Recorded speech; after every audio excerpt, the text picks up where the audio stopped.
अल्हम्दुलिल्लाहिल हन्नानिल mannan अल्लज़ी ख़लक़ल इंसान व अल्लमहुल बयान वस्सलातु वस्सलामु अला रसूलिही सय्यिदिल इंसी वल जान व अला आलिही व अस्हाबिही ज़विल खैरि वल इहसान अम्मा बअद फ़अऊज़ु बिल्लाहि मिनश शैतानिर रजीम बिस्मिल्लाहिर रहमानिर रहीम वमन यब्तगी गैरल इस्लामी दीनन फलन युक़बल मिन्हु व हुवा फिल आखिरति मिनल खासिरीन। सदक़ल्लाहु मौलानल अज़ीम। बारगाह रिसालत मुआब सल्लल्लाहु तआला अलैहि वसल्लम में एक बार दुरूद पाक का हदिया पेश करें। अल्लाहुम्मा सल्लि अला सय्यिदिना व मौलाना मुहम्मदिन मअदनिल जूदि वल करम व आलिहि व अस्हाबिहिल किराम व इब्निहिल करीम व बारिक व सल्लिम सलातन दाइमतन सरमदन अबदा। अज़ीज़ान गिरामी वक़ार, आज हमारे इम्तिहान का दौर शुरू है और आजमाइशों का वक्त है। इस घड़ी में कितने लोग हैं जो ईमान पर कायम रहते हैं और कितने हैं जो अपने दीन का सौदा कर जाते हैं। कुफ्र और शिर्क की आंधियां बहुत तेज हैं। इस बहाव में कई जुब्बे और टोपियां भी बह गई। मौलवी कहलाने वाले लोग भी इधर उधर भटक गए। लेकिन ऐ सुन्नियों, अपनी गैरत बाकी रखो। ये दिन ज्यादा देर तक नहीं चलते हैं। ये चढ़ता हुआ सूरज अनकरीब डूब जाएगा और फिर मेरे मुस्तफा करीम का चर्चा हर जगह होगा। और आज दुनिया जितना दबाने की कोशिश कर रही है हम देख रहे हैं।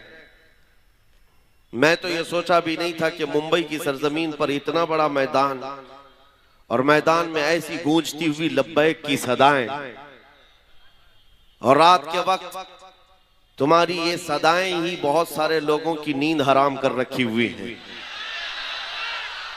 लोगों को इसी बात का तो खदशा है। अब तो ये देखा जा रहा है। मेरे अजीजों, मैं जिस बात पर आपसे कुछ गुफ्तगू करना चाहता हूं वो ये है, कुरान कहता है इस्लाम के अलावा कोई दूसरे दीन की तरफ तवज्जो भी करोगे तो कयामत के दिन तुम्हें सबसे बड़े घाटे वालों में उठाया जाएगा। किसी की तरफ तुम मुंह भी ना करो। अरे मुंह वो करे जो अपने घर में कंफर्ट ना हो। अपने घर में अगर किसी को जगह ना मिल रही हो तो फिर वो दूसरी छत का इंतजाम करे। इस्लाम में किस चीज की कमी है? इस्लाम में किस चीज की कमी है? अल्लाह करीम ने वो अजीम नेमत तुम्हें अता की है, तुम्हें दूसरों की धोतियां और चोटियां देखने की जरूरत ही नहीं है। अल्लाह करीम ने तुम्हें मुस्तफा करीम सल्लल्लाहु तआला अलैहि वसल्लम के वो अजीम अखलाक अता किए हैं। अखलाक सीखने के लिए तुम उन दरिंदों के पास ना जाओ जिनको पेशाब करने का सलीका भी नहीं आता हो। अखलाक मेरे मुस्तफा करीम सल्लल्लाहु अलैहि वसल्लम की पूरी कायनात में सबसे आला है, सबसे आला है। मैं आपसे ये पूछना चाहता हूं मेरे अजीजों, ये वाहिद कौम है दुनिया की जिसको झुकाने के लिए आज दुनिया पूरी एड़ी चोटी का जोर लगाती है। पता है, हम झुकते हैं तो सिर्फ एक नाम पर, जब अल्लाहु अकबर कहा जाता है। उसके अलावा किसी बादशाह के नाम पर भी नहीं झुकते। जाओ अपनी मस्जिदों में इमाम कोई अपने बाप का नाम लेकर के रुकू में झुका कर दिखाए कौम को, अपने बाप दादा का नाम लेकर या किसी बादशाह वक्त का नाम लेकर के सजदे में गिरा कर दिखाए, कौम खड़ी हो जाएगी, नहीं झुकेगी। हाँ, अगर एक किसान का छोटा बच्चा हाफिज कुरान भी अल्लाहु अकबर कहे तो पूरी कौम झुक जाती है। हमारी पेशानी सिर्फ अल्लाह वहदहु ला शरीक के लिए है। सिर्फ हम झुकते हैं रब्बुल आलमीन के दरबार में। इसलिए मैं ये बातें कर रहा हूं कि आज हमने देखा है बहुत सारे लोग सरेंडर हो गए, इधर उधर झुकना शुरू कर चुके हैं। तुम कभी ये मत देखना कि कौन सी खानका है, कौन सा मदरसा है और कहां से कैसी आवाज आ रही है। बात इतनी देखो, रसूल पाक सल्लल्लाहु तआला अलैहि वसल्लम की शरीयत पर कौन कायम है। आज जवाब देना भी बहुत जरूरी है, इसलिए मैं जवाब देता हूं। बाज लोगों को लगता है हालात बड़े खराब हैं, थोड़ी नरम बात करनी चाहिए, नरम गुफ्तगू करनी चाहिए। इस्लाम गैरत का दर्स देता है, अखलाक भी सिखाता है। अच्छी बात करो, लेकिन चोर घर के अंदर घुस करके आए तो हाथ बांध करके बैठना यह अखलाक नहीं है। चोर की गर्दन पकड़ो, उसकी हाथ पकड़ो, ये गैरत है। और जब दीन इस्लाम पर हमला हो रहा हो तो यह गैरत और बढ़ जानी चाहिए। आपको पता है ओहद के मैदान में जब सहाबा इकराम रिज़वानुल्लाह ताला अलैहि मजमईन पीछे हट गए, जो जीती हुई जंग थी वो शिकस्त में बदल गई। 70 सहाबा की जाने गई थी ओहद के मैदान में, अमीर हमजा का कलेजा चबाया गया था। उस मैदान ओहद की बात कर रहा हूं जिसमें रसूल पाक सल्लल्लाहु अलैहि वसल्लम के दंदाने मुबारक शहीद हुए। सुनो, जब हालात ऐसे सख्त आ जाते हैं ना हम पर, तो कुफ्फार और मुशरिकीन के पास एक ही चीज रह जाती है, हमारा मजाक उड़ाना। उछल कूद ज्यादा शुरू हो जाता है कीड़े मकोड़ों का। ओहद के मैदान में ये होने लगा। हुजूर सल्लल्लाहु ताला अलैहि वसल्लम जब सहाबा के साथ ओहद के पहाड़ पर बैठ चुके थे, यानी मैदान खाली हो चुका है और कुफ्फार और मुशरिकीन दंदना रहे मैदान में, अपनी फतह का जश्न मना रहे हैं। हाँ, आपको हालात ज़हन में रखना है। और सुनो, अब जब जश्न मनाया जाता है तो तुम नर्वस मत होना। बहुत ज्यादा जश्न मनाने वाले ज्यादा देर तक नहीं मनाते। सुनो, कुफ्फार और मुशरिकीन की तरफ से अबू सुफियान आया और जश्न मनाते हुए पुकारते हुए कहने लगा, कहां है मोहम्मद, कहां है अबू बकर, कहां है उमर। उनके नजर में था कि ये सब शहीद हो चुके हैं। उनको ये लग रहा था कि हुजूर पाक भी शहीद हो गए, अबू बकर और उमर रदियल्लाहु अन्हुमा भी शहीद हो गए। वो कुफ्फार और मुशरिकीन के दरमियान नारे लगा लगा कर कह रहे थे, मेरे अजीजों, हुजूर जख्मी थे, नबी पाक सल्लल्लाहु ताला अलैहि वसल्लम के दंदाने मुबारक से खून बह रहा था, सहाबा मौजूद है जख्मी हालत में, लेकिन मेरे आका सल्लल्लाहु अलैहि वसल्लम जलाल में आए और कहा इसका जवाब देना होगा इस काफिर का। खामोश बैठना ये अखलाक नहीं, जवाब देना है। और जवाब देने के लिए मेरे आका ने किसको उठाया? उमर इब्ने खत्ताब को। कहा उमर खड़े हो जाओ, उमर खड़े हो जाओ, जवाब दो। जब उधर से अबू सुफियान पुकारने लगा कि कहां है मोहम्मद, कहां है अबू बकर, कहां है उमर, ओहद के मैदान, ओहद के पहाड़ की दामन से सैयदना उमर इब्ने खत्ताब पुकारने लगे, ये है मोहम्मदुर रसूलुल्लाह, ये है अबू बकर सिद्दीक, ये है उमर, जिंदा है और तेरी आंख में गड़ते रहेंगे। उधर से नारा लगाया और मुशरिकीन ने ये नारा लगाना शुरू किया, ओल हुबुल, ओल हुबुल। हुबुल उनके एक देवता का नाम था। हुबुल की जय हो, हुबुल की जय हो। हुजूर ने फरमाया हजरत उमर से, उमर जवाब दो। हजरत उमर ने जवाब देना शुरू किया, अल्लाहु अजल, अल्लाहु अजल, अल्लाह बुजुर्ग है, अल्लाह बुलंद है। फिर उधर से ये नारा लग रहा था। सुनो, मैं क्यों कह रहा हूं, गैरत ईमानी ये जरूरी है। नारा ये लगाने लगे, लना उज्जा वला उज्जा लकुम। उज्जा भी उनकी एक देवी का नाम था। ओहद के मैदान में मुशरिकीन कह रहे हैं, हमारे पास इज्जत देने वाली देवी है, तुम्हारे पास कुछ नहीं है। हजरत उमर को फिर हुजूर ने कहा जवाब दो। हजरत उमर कहते, अल्लाहु मौलाना वला मौला लकुम, अल्लाह हमारा मददगार है, तुम्हारा कोई नहीं है। आखिरी नारा बड़ा दिलचस्प है, आखिरी नारा जिसके बाद काफिरों की जुबान बंद हो गई। अबू सुफियान ने कहा, कब तक जवाब दोगे? उमर, देखो हमने बदला ले लिया, बराबर बराबर हो गए। बद्र के मैदान में जो पहली जंग थी उसमें 70 काफिर मारे गए थे और ओहद के मैदान में 70 मुसलमान शहीद हो गए। अबू सुफियान कहता है, देखो बराबर हो गया, तुमने एक साल पहले 70 हमारे मारे थे, इस साल 70 हमने तुम्हारे मारे, जंग बराबर हो गई। हजरत उमर खड़े होते हो कहते, अबू सुफियान, कहां की बराबरी, किस बराबरी की बात कर रहा है? कोई बराबरी नहीं, तुम्हारे मारे हुए मुर्दे दोज़ख में हैं, हमारे मरे हुए जन्नत में हैं। नारे तकबीर, नारे रिसालत। यह गैरत ईमानी है। ओहद का मैदान क्या हुआ? हालात सही थे, हालात सही थे। वहां पर 70 सहाबा की जाने गई हैं, कैसे कैसी तकलीफें ओहद के मैदान में थी, बयान करने से कलेजा मुंह को आता है। हजरत अब्दुल्ला बिन जहश साहबी हैं जिनके जिस्म के 80 टुकड़े कर दिए गए थे। साद इब्ने रबी जिनका पेट फाड़ कर आंतड़ियां बाहर निकाली गई थी। अनस बिन नुज़ैर वो साहबी हैं जिनकी उंगली के अलावा पूरा जिस्म मिला ही नहीं। ये ओहद के मैदान में इतने सख्त हालात में सैयदना उमर खड़े होकर जवाब दे रहे हैं। सुनो मेरे अजीजों, आज के वक्त में अगर कोई ये कहता है नहीं जवाब देना चाहिए, तो फिर मैं कहता हूं हदीस पाक की रूह के एतबार से उस आलिम को गूंगा शैतान कहा गया, गूंगा शैतान कहा गया है।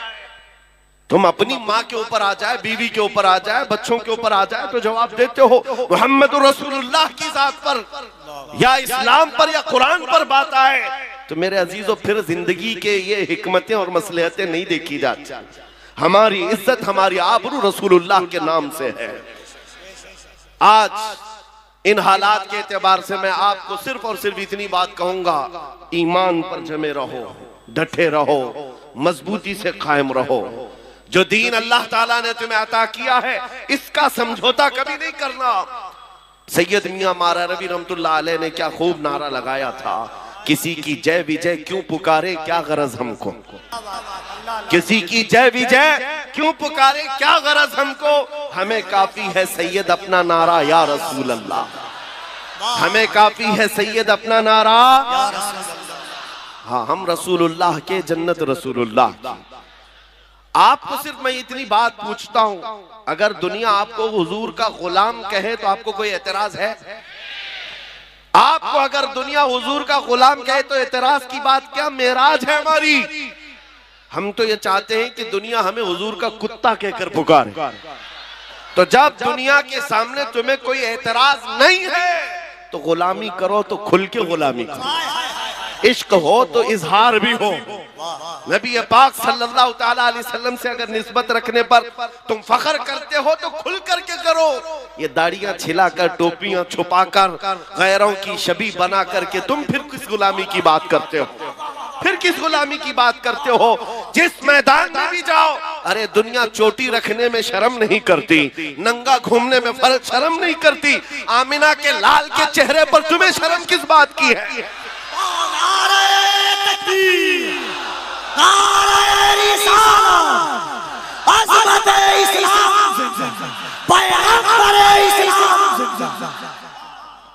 हया और शर्म किस बात की है?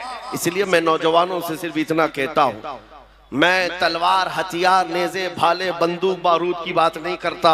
हमारी इमेज ऐसी बना दी है लोगों ने कि ये बहुत भड़काते हैं, ये भड़काऊ मौलाना है। और जिनको ये लगता है, मैं कहता हूँ हाँ, मैं इतना भड़काना चाहता हूँ, इतना भड़काना चाहता हूँ, हमारा नौजवान तुम्हारे नंगेपन से बेजार होकर मदीने की गलियों में घूमने वाला दीवाना बन जाए। हाँ, इतना भड़क जाए काफी है। नबी पाक सल्लल्लाहु ताला अलैहि वसल्लम की मोहब्बत में वो मदीने की गलियों में घूमने वाला दीवाना बन जाए। अजीज़ान गिरामी वक़ार, हमारी कामयाबी हुजूर के कदमों से है, उसी गुंबद खजरा की छांव में है जहां पर सहाबा, ताबईन, औलिया, कामिलीन ने कामयाबियां हासिल की हैं। आज के इन हालात से बहुत सारे लोग ये कहते हैं। अच्छा, एक बात मैं आपको बता दूं, कल ही की बात है, जुमा में, उससे पहले मुझे किसी ने कहा भी था कि आपकी तकरीरें सब अच्छी हैं, सारी चीजें ठीक है, लेकिन ये जो हालात हैं, फिलिस्तीन में इतने मारे जा रहे हैं, 20,000 के करीब कत्ल हो गए, इराक में, शाम में, अफगान में, बर्मा में, हर जगह तो कत्ल तुम्हारा ही होता है। ये सवाल आपको भी किया जाएगा। ठीक है, तुम्हारा खुदा सच्चा, तुम्हारा नबी अच्छा, तुम्हारी किताब सबसे बुलंद, तुम्हारा दीन सबसे बेहतर, तो फिर ये मारे क्यों जाते हैं, इतने काटे क्यों जाते हैं? उन नादानों को, जालिमों को जवाब इतना दो मेरे अजीजों, हम परवाने हैं, पैदा ही होते हैं मरने के लिए। परवाना जो होता है उसका काम ही है मरना। रसूल पाक सल्लल्लाहु ताला अलैहि वसल्लम शमा है, इसीलिए मुफ्ती आजम ने कहा था, तू शम्मे रिसालत है, आलम तेरा परवाना, तू माहे नबूवत है, ऐ जलवे जानाना। अगर हुजूर पाक सल्लल्लाहु अलैहि वसल्लम शमा है और हम परवाने हैं तो उन्हें जवाब दो, हमारा काम ही है मरना। हो, सहाबा इकराम की बात मैं करता हूँ मेरे अजीजों, जिन्होंने फख्र महसूस किया हुजूर की गुलामी में। दो सहाबा की बात हमारे रोंगटे खड़े कर देती है। साद इब्ने अबी वक्कास और अब्दुल्ला बिन जहश दोनों बड़े गहरे यार थे, जिगरी दोस्त थे। एक दूसरे के साथ उठना बैठना बहुत था, लेकिन जंगे उहद से एक रात पहले दोनों दोस्त मुसल्ला बिछाकर बैठ जाते। कल सुबह जंग के मैदान में उतरना है, आओ बैठते हैं, दुआ करते हैं। तवज्जो मेरे अजीज, साद इब्ने अबी वक्कास ने कहा अपने दोस्त से, अब्दुल्ला मैं दुआ करता हूं, तुम आमीन कहना। अब्दुल्ला बिन जहश कहते हैं ठीक है, तुम्हारी दुआ हो जाएगी, फिर मैं दुआ करता हूं, तुम आमीन कहना। तवज्जो, दुआ क्या की जा रही है? साद इब्ने अबी वक्कास हाथ उठाते कहते हैं रब्बल आलमीन, कल जब मैदान उहद में मैं उतरूं तेरे नबी पाक के दीन की हिमायत के लिए, रसूलुल्लाह की सफों में जाऊं, तो मौला मेरा मुकाबला किसी बड़े पहलवान से करा दे। ये नहीं छुप छुपा करके कोई छोटे सिपाही को टच करके भागाए। ख्वाहिश भी तो देखो हुजूर के सिपाही की। या अल्लाह, कल जब मैदान में मैं उतरूं, सबसे बड़ा जो पहलवान हो उससे मेरा मुकाबला करा। आगे की दुआ भी सुन लो। फिर साद इब्ने अबी वक्कास की ख्वाहिशें क्या है? कहते हैं मौला जब वो सामने आए, मैं सामने से मारूं, दाएं से मारूं, बाएं से मारूं, पीछे से मारूं, फिर गिरा कर सीने पर चढ़ जाऊं, फिर कहूं लब्बैक या रसूल अल्लाह। मैं उनके मफाहिम अर्ज कर रहा हूं, फिर कहूं इस्लाम बुलंद है। उनकी दुआ हो गई। दूसरे दोस्त की दुआ क्या? अब्दुल्ला बिन जहश, ये भी बड़े सहाबी, हुजूर के चहेते सहाबी, साद इब्ने अबी वक्कास के जिगरी यार, हाथ उठाते कहते अब मेरी दुआ है, तू आमीन कह। दुआ क्या कर रहे? अल्लाहु अकबर। कहते हैं रब्बल आलमीन, मैदान उहद में कल तेरे हबीब के साथ मैं सफों में जब जाऊं, तेरे दीन की हिमायत के लिए, तेरे नबी की इज्जत और नामूस के लिए, मौला मैं लड़ते लड़ते लड़ते लड़ते दुश्मनों के नरगे में चला जाऊं, और दुश्मन कभी मुझे सामने से मारे, कभी पीछे से मारे, कभी दाएं से, कभी बाएं से, और मैं हर जख्म पर तेरे नाम की बुलंदी का ऐलान करूं, इस्लाम की बुलंदी का ऐलान करूं, हर जख्म पर तेरे हबीब की इज्जत की बात करूं। दुआ ये भी है, दुआ वो भी है। अज़ीज़ान गिरामी, रात के वक्त दो दोस्तों ने दुआ की है, दो सहाबा ने दुआ की है। सुबह जब हुई और मैदान उहद में रसूलुल्लाह के साथ ये सहाबा आए थे, अल्लाहु अकबर, साद इब्ने अबी वक्कास जैसे ही मैदान में आए, आपके मुकाबिल में वो दुश्मन आया काफिरों की तरफ से, जिसके बारे में कहा जाता था कि वह 1000 इंसानों की ताकत रखता, 1000 इंसानों की ताकत रखता है। ऐसा बड़ा पहलवान साद इब्ने अबी वक्कास के मुकाबिल में आया। उसको देखते ही साद इब्ने अबी वक्कास ने कहा मैं तो कामयाब हो गया, रात की मेरी दुआ कबूल हो गई है, रात की मेरी दुआ कबूल हुई है। और फिर उसके बाद साद इब्ने अबी वक्कास तीर और तलवार जो चलाते रहे, कभी दाएं से, कभी बाएं से, कभी आगे से, कभी पीछे से, ऐसा मारते थे। साद इब्ने अबी वक्कास को जानते हो कौन है? ये अशरा मुबशरा से वो सहाबी जिनके तीर और तलवार का अंदाजा कर सकते हो। साद इब्ने अबी वक्कास जब तीर चलाते थे, पीछे से रसूलुल्लाह सल्लल्लाहु अलैहि वसल्लम ये फरमाते, इरमी या साद ये अबी अंत व उम्मी, ऐसा तीर चला मेरे माँ बाप तुझ पर कुर्बान। सारी दुनिया कहती है रसूलुल्लाह के दरबार में, ऐ अल्लाह के नबी मेरे माँ बाप आप पर कुर्बान। साद इब्ने अबी वक्कास तन्हा वो सहाबी है जिसको अल्लाह के रसूल कह रहे हैं मेरे माँ बाप तुझ पर कुर्बान, तीर चला। नारे तकबीर, नारे रिसालत, अज़मते सहाबा, जिक्रे सहाबा, जिक्रे सहाबा। साद इब्ने अबी वक्कास ने बढ़ करके उसको ढेर किया, और जैसे इनकी रात की दुआ थी, सीने पर चढ़ करके कहा इस्लाम था, इस्लाम है, इस्लाम रहेगा। शाम हो गई जब जंग खत्म हुई, मैं मुख्तसरन अर्ज कर रहा हूं, और जब पता ये चला कि मुसलमानों में 70 शहीद हो गए हैं, साद इब्ने अबी वक्कास कहते मेरे दोस्त, मेरे जिगरी यार की क्या खबर है? साहबा ने कहा तुम्हारा दोस्त अब्दुल्ला बिन जहश शहीद हो गया। इतनी खबर थी, दिल पर बिजलियां गिरी। बहुत गहरे दोस्त थे। साद इब्ने अबी वक्कास ढूंढते हुए आते, देखा अब्दुल्ला बिन जहश के टुकड़े किए जा चुके थे, 80 टुकड़े। साहबा से पूछा कि कैसे हैं? साहबा ने कहा ये मस्त और दीवाना वार लड़ते हुए ऐसे घुस गए और नरगे में फंसे तो सामने से, दाएं से, बाएं से, पीछे से इनको इतना मारा गया, हर जख्म पर चिल्लाते थे अल्लाह अकबर, अल्लाह सबसे बड़ा है। उसके बाद शहीद हो गए और उनके टुकड़े किए गए। साद इब्ने अबी वक्कास टुकड़ा उठाते हैं और कहते हैं मेरे अब्दुल्ला, कल मैंने भी दुआ की थी और तूने भी दुआ की थी, मेरी भी कबूल हुई, तेरी भी कबूल हुई, लेकिन कसम रब्बे सुल जलाल की, मेरी दुआ से तेरी दुआ कई दर्जे अफजल है, इसलिए कि हुजूर की मोहब्बत में मारना और है, हुजूर की मोहब्बत में मर जाने का मजा और है। आला हजरत इसी को कहते हैं, जान है इश्क मुस्तफा, रोज वजू करे खुदा, जिसको हो दर्द का मजा नाज़े दवा उठाए क्यों। हुजूर की मोहब्बत में जो दुनिया से जाता है वो एक लज्जत लेकर के जाता है, वो एक मजा लेकर के जाता है। लिहाजा मेरे अजीजों, मैं आपको सिर्फ ये बातें इसलिए अर्ज कर रहा हूँ कि ये शहादतें तारीख में रकम हैं। हम बार बार अपने बच्चों को इसलिए सुनाते हैं कि कोई गटर से निकला हुआ कीड़ा इनको डरा न दे और आप डर भी न जाएं। ऐसे हालात होते हैं। अभी अभी मौसम में निकले हुए कभी तुमको छोटी छोटी चुरियां लेकर के लहरा करके दिखाते, ये देखो हम आ रहे हैं, हम आ रहे हैं। गीदड़ों से कहो ये अल्लाह के नबी के वो शेर हैं जो 1400 साल से करबला सुनते आ रहे हैं। नारे तकबीर, नारे रिसालत। हालात जैसे भी हो, मेरा मैसेज सिर्फ इतना है, अपने ईमान का सौदा कभी नहीं होने देना, अपने दीन का सौदा कभी नहीं होने देना। इस्लाम के मुतालिक तुम ज्यादा फिक्रमंद भी मत हो। इस्लाम अपना दिफा खुद करता है, इस्लाम अपना डिफेंस खुद करता है। ये इस्लाम वो पौधा है जो ततारियों की बड़ी आंधियों में भी महफूज रहा है।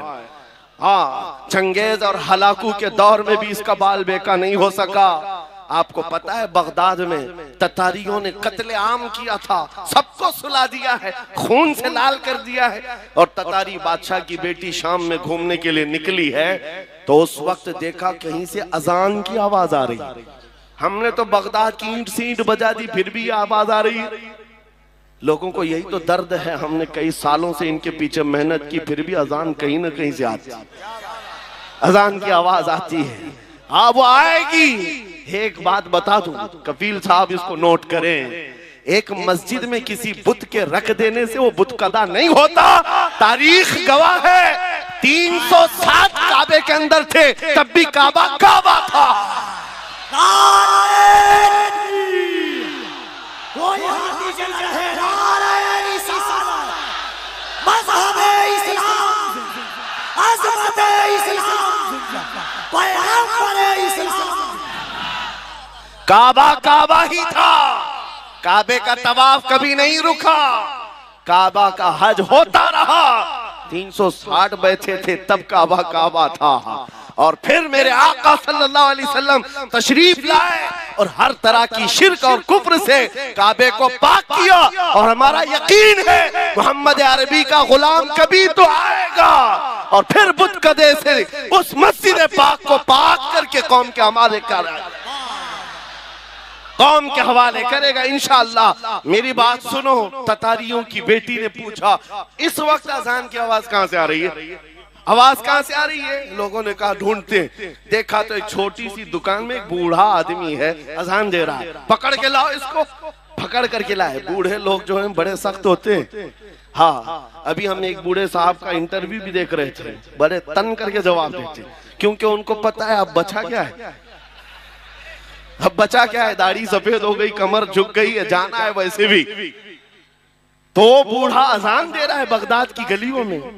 ततारियों की बेटी बड़ी सख्त दिल की थी, गिरफ्तार करके लाई। कहा बाबा तुझे पता है हमने यहाँ तो पूरी की पूरे मीनार गिरा दिए, खोपड़ियों से मीनार बनाए हैं तुम्हारे, इस वक्त तुम अजान दे रहे हो। बूढ़े ने कहा जब तक मेरी सांस चलती रहेगी अजान देता रहो। उस खातून ने एक सवाल पूछा कि अच्छा तुझे इतना यकीन है तेरे खुदा पर, तो फिर तेरा खुदा बचाया क्यों नहीं? हम इतना मार रहे थे और इतने लोगों को मारा है, तुम्हारा खुदा कहाँ है, क्यों नहीं बचाया? बूढ़े ने बड़ी दानिशमंदी का जवाब दिया।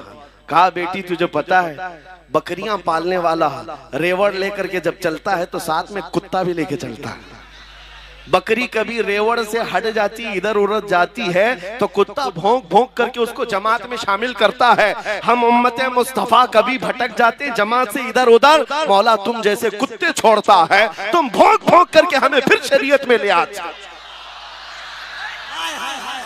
आज हालात है भौंकने वाले अगर और तेजी से भौंके तो मेरा यकीन है कि ये जो बच्चे इधर उधर भटके हैं इंशाल्लाह मेरे मुस्तफा की छांव में जरूर आ जाएंगे, आएंगे ना इंशाल्लाह। अब अपने दीन की हिफाजत करनी है, अखलाक से करनी है, हुजूर पाक की सुन्नतों से करनी है। अब हमारी जो जिंदगी बाकी है मेरे अजीजों, यही इजहार भी करना है। और एक बात मैं ये भी बता दूं, हालात के एतबार से चंगेज ये भी 50 लाख इंसानों के कत्ल का उसके ऊपर इल्जाम भी है, और बल्कि हकीकत है 50 लाख लोगों को मारा है। रोजाना कत्ल नहीं करता तो खाना नहीं खाता। एक मर्तबा यही हमारी जमात, मुसलमानों की जमात, मैदान में गिरफ्तार करके लाई गई, 3 सफों में खड़ा किया, खुद घोड़े पर बैठा हुआ है, खिलौने से खेल रहा है। जल्लाद को बुलाया कि अब इनकी सफें उड़ाना शुरू कर दो, गर्दनें उड़ाओ। इन हालात में सुनो मेरे अजीज, पहली मर्तबा जब जल्लाद गर्दन पर तलवार उड़ाने लगा, चलाने लगा, तो एक पहली सफ में बूढ़े मियाँ थे, वो हट करके पीछे चले गए, दूसरी सफ में चले गए। पहली सफ में नंबर ना आए दूसरे में चले जाते, मरना तो था ही। जब पहली सफ वालों को पूरा जल्लाद उड़ा दिया, गर्दनें उड़ गई, दूसरे सफ की बारी आई। चंगेज देख रहा था कि ये बूढ़ा पीछे चला गया है, कहां तक जाएगा। दूसरी सफ को हुक्म दिया, जल्लाद को हुक्म दिया गया मारो। कत्ल करते करते गर्दनें उड़ाते हुए आया, ये बूढ़ा तीसरी सफ में चला गया, तीसरी सफ में गया। अब आखिरी सफ है, इसके पीछे कुछ थी नहीं।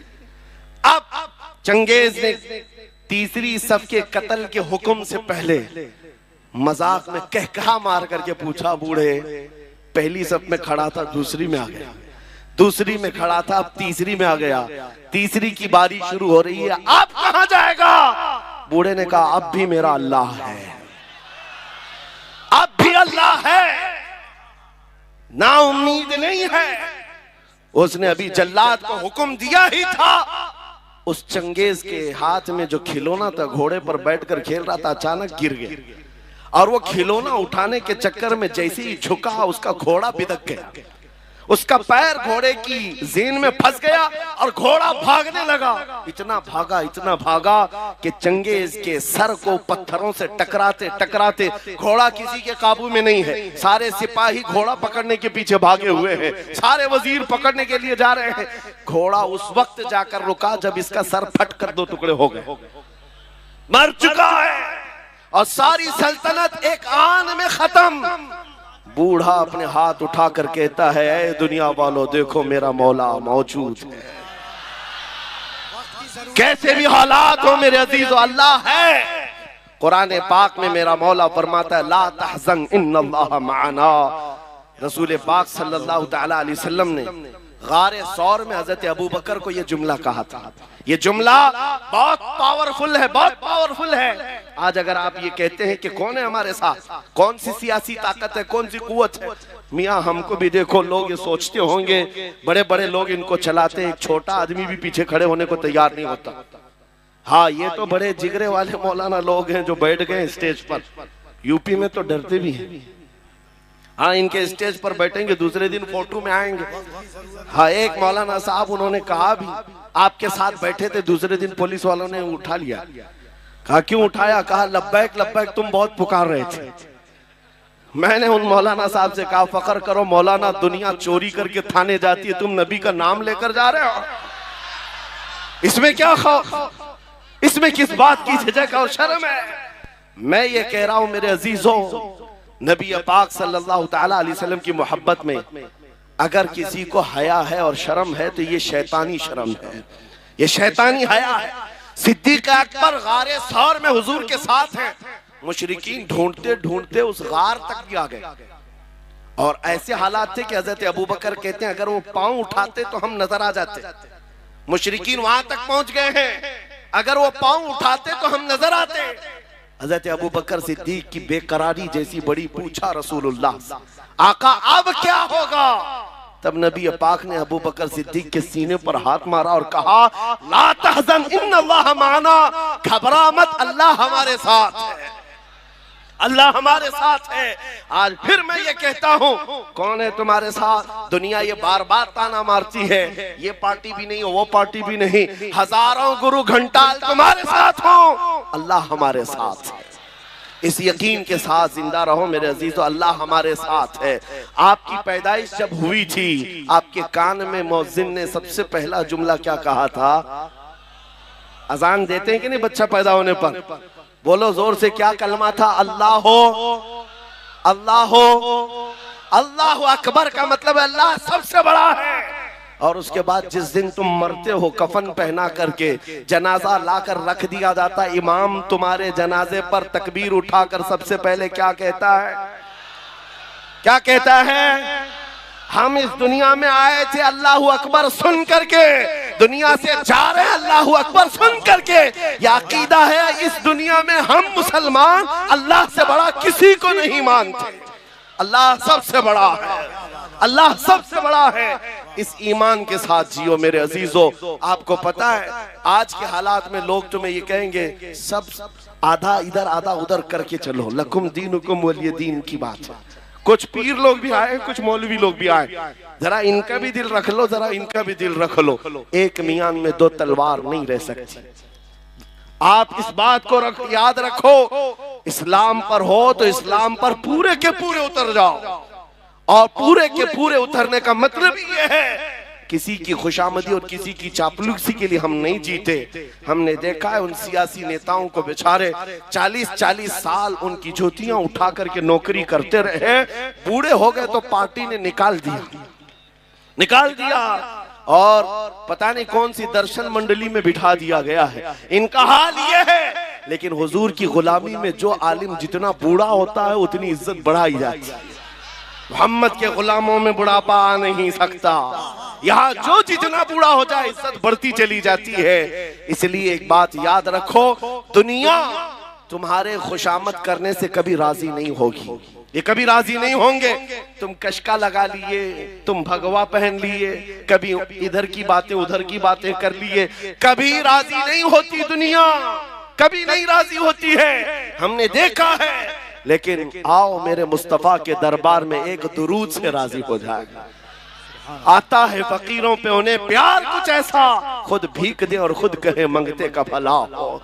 इसलिए राजी करना हो तो इस एक दरबार में जिसको आला हजरत ने कहा है, आज ले उनकी पनाह, आज मदद मांग उनसे, कल न मानेंगे क़यामत में अगर मान गया, कल न मानेंगे क़यामत में अगर। मैं जो अपनी गुफ्तगू खत्म कर रहा हूं इस बात पर, एक बहुत बड़ी बात है। आज तुम क्या कर रहे हो इसी का एतबार है, आज क्या कर रहे हो इसी का एतबार है। ये मत सोचना कि कयामत के दिन हुजूर की शफाअत तो हो ही जाएगी। किसके लिए शफाअत? ईमान वालों के लिए है, ईमान वालों के लिए है, इस्तिकामत के साथ जमे रहे उनके लिए है। आपको पता है कब्र में 3 सवालात होते हैं, सबने सुना है कि नहीं सुना? सबसे पहला सवाल है मन रब्बुका, तुम्हारा रब कौन, तुम्हारा रब कौन है। सवाल क्या है वो मैं पूछ रहा हूँ, जवाब आपसे नहीं पूछ रहा। तुम्हारा रब कौन है? फरिश्ते पूछते हैं, आप जवाब क्या देंगे? मेरा रब अल्लाह है। दूसरा सवाल है तेरा दीन क्या है, मा दीनुका, तेरा दीन क्या है? आप जवाब क्या देंगे? मेरा दीन इस्लाम। अब सुनो फर्क, तीसरा सवाल क्या है? बहुत बड़ा फर्क है। पहले 2 सवालों में ये पूछा गया तेरा रब कौन है, तेरा दीन क्या है का लफ्ज़ है। और तीसरे सवाल में पूछा जा रहा है मा कुंत तक़ूलु फी हक़्क़ि हाज़ा रजुल। हुजूर को दिखाकर फरिश्ते पूछेंगे इनके बारे में क्या कहता था, ये नहीं क्या कहता है। पहले 2 सवालों में पूछा गया कौन है रब, क्या है दीन, लेकिन हुजूर के बारे में कह रहे क्या कहता था। अब क्या कहता है वो तो हर कोई कहेगा हुजूर को देखकर कि ये आका है, ये मौला है। हुजूर के जलवों को देख करके फिर हर कोई मान ले जाए, उस वक्त मानना एतबार नहीं होगा। इसीलिए फरिश्ते क्या पूछ रहे, क्या कहता था। इसीलिए आज के दौर में क्या कहते थे, इसी का एतबार होगा। ऐ सुन्नियों, कब्र के अंदर वो सुन्नी गुलाम मुस्तफा मचल करके कहेगा, हुजूर के बारे में क्या कहता था। वो अपोजिशन वाले हैं जो डर जाएंगे, हुजूर के बारे में जवाब नहीं दे सकेंगे, जवाब नहीं दे सकेंगे और वो डर जाएंगे। क्या कहते थे उनको पता है, यही तो कहते थे पीठ पीछे का इल्म नहीं, यही तो कहते रहे माज अल्लाह बच्चों के इल्म के बराबर, ये सब बोलते रहे, वहां कब्र में क्या बोल पाओगे। हाँ, सुन्नी गदा कहेगा, ऐ फरिश्तों अब तो पाए नाज से ऐ फरिश्तों क्यों उठूं, मर के पहुंचा हूं यहाँ इस दिलरुबा के वास्ते, मर के पहुंचा हूं यहाँ इस दिलरुबा के वास्ते। हुजूर के बारे में क्या कहता था, यही तो कहता था, सरवर कहूं कि मालिको मौला कहूं तुझे, बाग़े खलील का गुले ज़ैबा कहूं तुझे, तेरे तो वस्फ़ ऐब तनाही से हैं बरी, हैरान हूं मेरे शाह मैं क्या क्या कहूं तुझे। लेकिन रज़ा ने खत्म सुखन इस पे कर दिया, खालिक का बंदा खल्क का आका कहूं तुझे। बस मेरी गुफ्तगू खत्म हो गई इस बात पर कि अब जीना है तो इस्लाम पर खुल करके अमल करना होगा। अमल करेंगे इंशाअल्लाह और ये नारा लगाएंगे, इस्लाम था इस्लाम है इस्लाम, इस्लाम था इस्लाम है इस्लाम, इस्लाम था इस्लाम है इस्लाम, लब्बैक या रसूल अल्लाह।